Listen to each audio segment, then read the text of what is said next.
Buen día, estimados estudiantes. El día de hoy continuaremos analizando los actos de proposición. En esta oportunidad hablaremos sobre la contestación a la demanda, con el objetivo de identificar cuáles son los requisitos que debe contener la contestación a la demanda, lo que garantizará un adecuado litigio profesional. La contestación a la demanda es un acto de proposición que le permite al demandado ejercer su derecho constitucional a la defensa. La contestación a la demanda es el documento que contiene la posición del demandado frente a la pretensión del accionante. La norma procesal, en su artículo 151, establece cuáles son los requisitos que debe contener la contestación a la demanda. Estos requisitos son de obligatorio cumplimiento, dado que si no se cumplen estos requisitos, estos elementos, el juez puede ordenar que se cumplan y en caso de incumplimiento se tendrá a la contestación a la demanda como no interpuesta. Es por eso la necesidad de dejar establecido cuáles son los requisitos que debe contener la contestación a la demanda.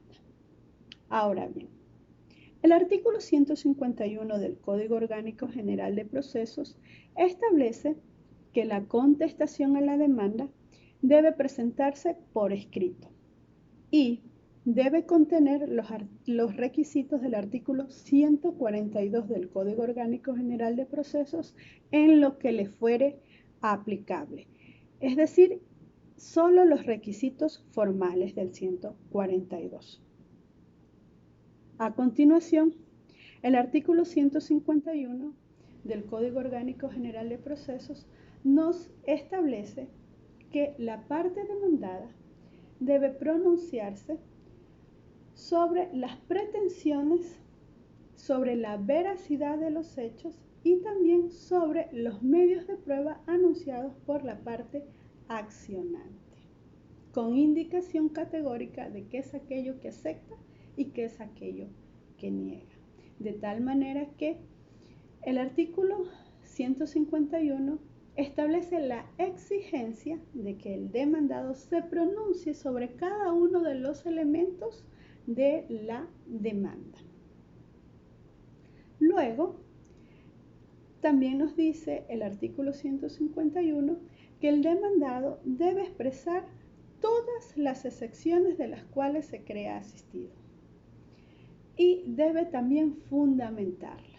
Fundamentar es motivar, fundamentar es dar razones, fundamentar es explicar los motivos por los cuales el demandado considera que se encuentran configuradas, sea excepciones previas o sea excepciones de fondo. Pero no solamente se debe hacer referencia a las excepciones, sino también deben anunciarse cada uno de los medios de pruebas que le servirán al demandado para probar sus alegaciones, para probar su teoría del caso. Recuerden ustedes que con la vigencia del Código Orgánico General de Procesos, en los actos de proposición, sea la demanda o contestación a la demanda, se deben anunciar cada uno de los medios de prueba. Es fundamental que no olviden ningún elemento probatorio, que no olviden ninguno de los elementos de prueba que les servirán para probar su teoría del caso. Y por último, mi recomendación es que cuando realicen una contestación a la demanda, establezcan de manera clara qué es aquello que le están solicitando al juez. ¿Cuál es la finalidad? ¿Hacia dónde ustedes quieren llegar con su estrategia de defensa? Dado que en ocasiones no solo basta con referirme a cada uno de los elementos contenidos en la demanda, sino que también es importante hacerle saber al juez qué es aquello que le estoy pidiendo, cuál es mi petición como demandado, hacia dónde quiero enrumbar mi defensa, mi estrategia de litigio. Cuando se trata de procedimientos ordinarios, el término para contestar a la demanda es de 30 días. Si estamos hablando de procedimientos sumarios, el término será de 15 días. En ejecutivo también será de 15 días. En monitorio también será de 15 días. De tal manera que el demandado debe revisar cuál es el tipo de procedimiento en el que se está tramitando la causa para determinar cuál es el término que tiene para contestar la demanda, dado que es muy importante saber cuál es el término en el que se debe contestar la demanda. Al inicio, cuando hablaba sobre la importancia de los requisitos de la contestación a la demanda, indiqué que los requisitos establecidos en el artículo 151 del Código Orgánico General de Procesos son de obligatorio cumplimiento, dado que el juez ordenará que se cumplan y en caso de incumplimiento se tendrá la contestación a la demanda como no interpuesta. ¿Esto qué quiere decir? Que una vez recibida la contestación a la demanda, el juez realizará un examen de admisibilidad. ¿En qué consiste este examen de admisibilidad? En revisar si el demandado cumplió con cada uno de los requisitos establecidos en el artículo 151 del Código Orgánico General de Procesos. Y en caso que no haya cumplido con estos requisitos, el juez está en la facultad, de acuerdo a lo que establece el artículo 156 de la referida norma procesal, en ordenar que el demandado complete su contestación a la demanda en el término de 3 días. En caso de que no la complete en este término, entonces el juez tendrá como no interpuesta la contestación a la demanda. Es importante que estén siempre pendientes de estos aspectos formales, dado que los términos son fatales y si no se cumplen los términos establecidos por el juez, pierden progresivamente su derecho a ejercer la defensa del demandado, puesto que quedarse sin contestación a la demanda equivale a quedarse sin oposición, a quedarse sin medios de prueba, a quedarse sin la oportunidad de practicar aquellos elementos probatorios que le permitirán al demandado probar su teoría del caso. Entonces, mi recomendación cuando ustedes estén ejerciendo su patrocinio, deben siempre estar pendientes de los términos establecidos tanto en el Código Orgánico General de Procesos como aquellos términos que establezca el juez de manera excepcional. Una vez que el juez realiza este examen de admisibilidad y determina que la contestación a la demanda cumple con todos los requisitos establecidos en el artículo 151, entonces el juez califica la contestación a la demanda. Calificar la contestación a la demanda equivale a que el juez está admitiendo su contestación a la demanda, admitiendo su teoría del caso, admitiendo la trámite, para que en la audiencia preliminar usted fundamente su contestación a la demanda y esté en la oportunidad de poder ejercer de manera plena su derecho a la defensa. Admitir significa dar paso, que es distinto a procedencia. Entonces, cuando el juez califica la demanda, está admitiendo a trámite su contestación a la demanda. ¿Ok? Y eso le va a permitir en la audiencia preliminar ejercer su derecho a la defensa. Noten ustedes que cuando hablamos de audiencia preliminar estamos hablando de procedimiento ordinario, dado que en procedimiento ejecutivo, en procedimiento sumario, en procedimiento monitorio hablamos de audiencia única. Entonces, En esta oportunidad estamos hablando de procedimiento ordinario. En la contestación a la demanda, también existe la posibilidad de que el demandado pueda reconvenir al accionante. La reconvención no es otra cosa que ejercer oposición a través de una acción, o como comúnmente se conoce como una contrademanda. Reconvenir en el argot popular se conoce como una contrademanda. Y en el momento en que se reconviene al accionante, entonces existe la posibilidad de que puedan coexistir en el mismo proceso dos pretensiones: la pretensión del accionante y la pretensión del demandado en su reconvención. Pero si estamos diciendo que la reconvención es la posibilidad de ejercer oposición a través de otra acción, entonces esta reconvención debe contener los requisitos establecidos en el artículo 142 del Código Orgánico General de Procesos, porque estamos hablando de una nueva acción que va a coexistir en el mismo proceso que ya ha sido iniciado. Cuando hablamos de los aspectos generales de los actos de proposición, les indiqué que los actos de proposición son la demanda, la contestación a la demanda, la reconvención y la contestación a la reconvención. Ahora bien, la reconvención es un acto de proposición porque el demandado allí podrá iniciar una nueva acción dentro del mismo proceso. Y pongo un ejemplo. Pensemos que existe una demanda de prescripción extraordinaria adquisitiva de dominio.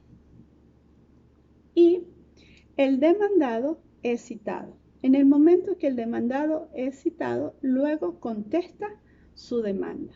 Y cuando contesta la demanda, como la norma procesal le permite poder reconvenir al actor, entonces el demandado reconviene con la reivindicación, ¿ya?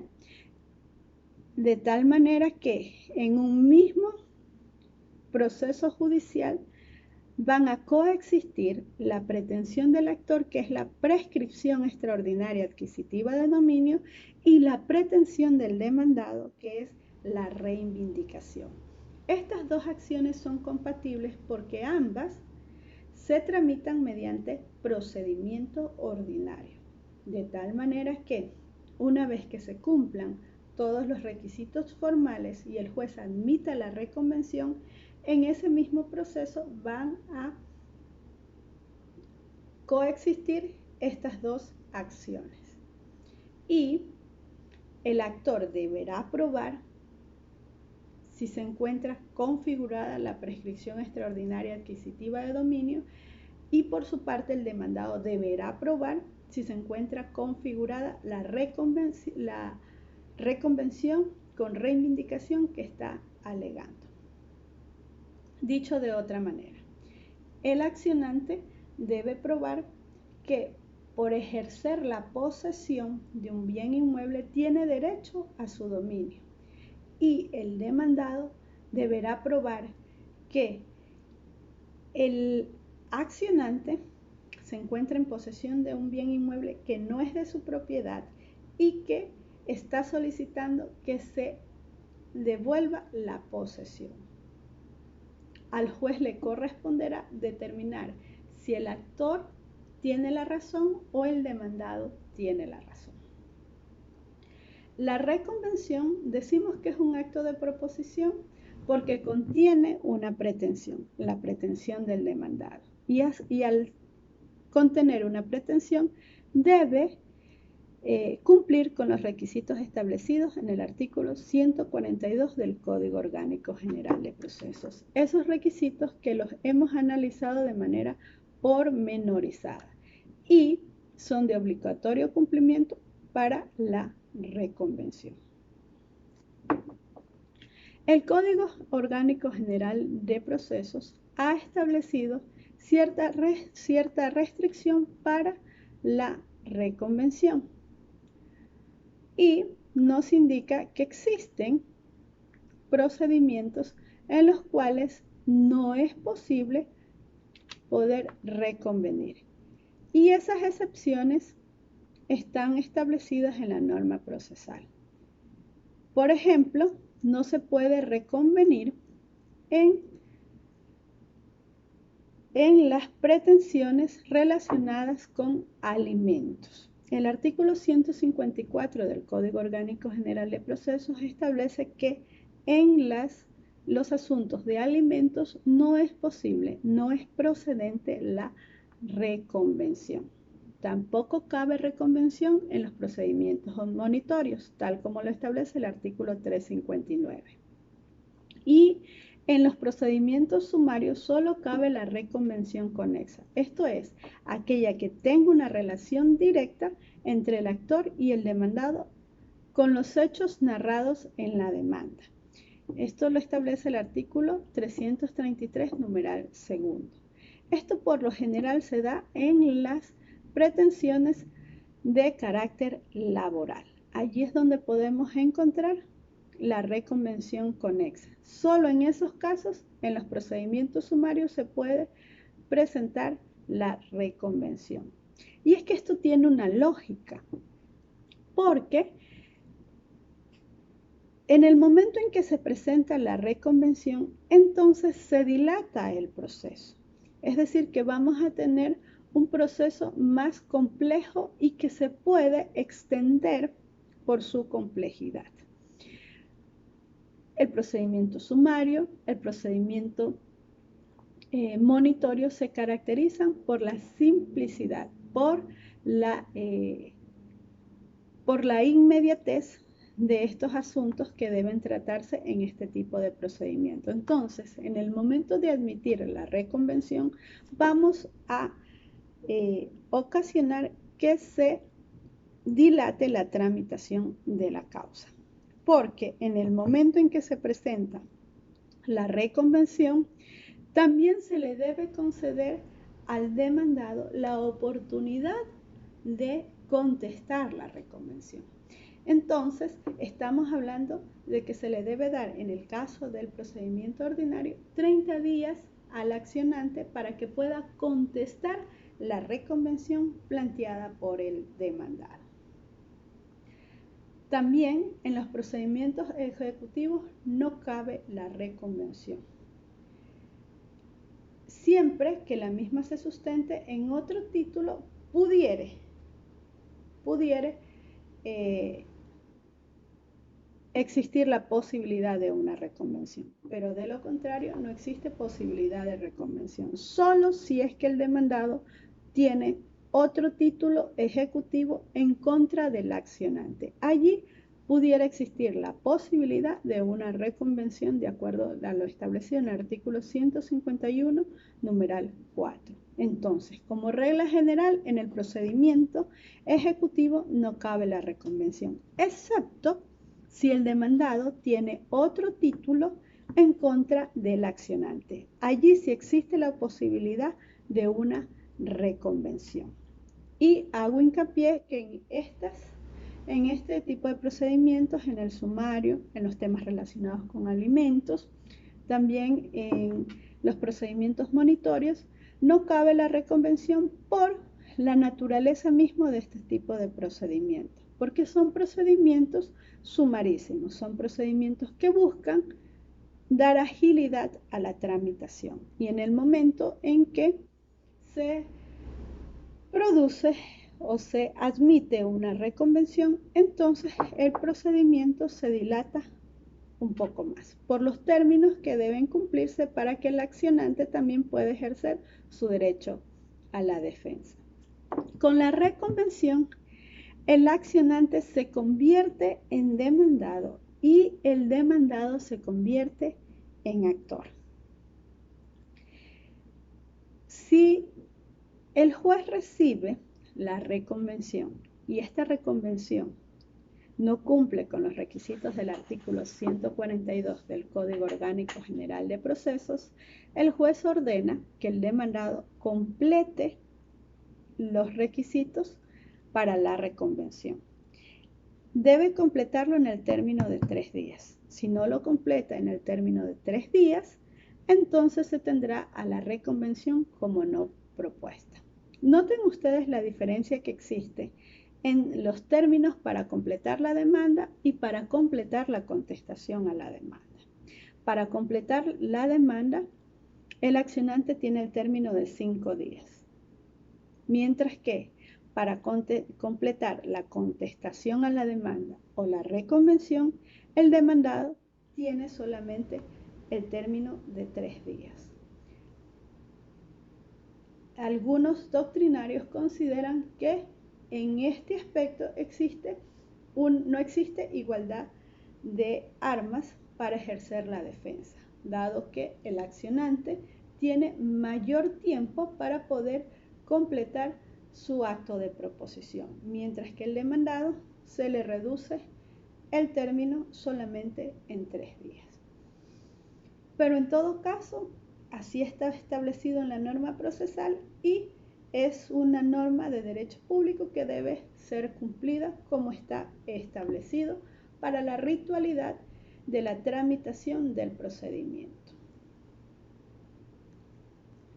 Entonces recuerden los casos en los cuales no cabe reconvención. No cabe reconvención en los asuntos de alimentos, no cabe reconvención en los procedimientos monitorios, no cabe reconvención en los procedimientos sumarios, a excepción de la reconvención conexa, que esa solo se da en temas laborales, y no cabe reconvención en los procedimientos ejecutivos, excepto o a excepción cuando el demandado tenga un título ejecutivo en contra del accionante. Solo en ese caso podrá presentarse reconvención en los procedimientos ejecutivos.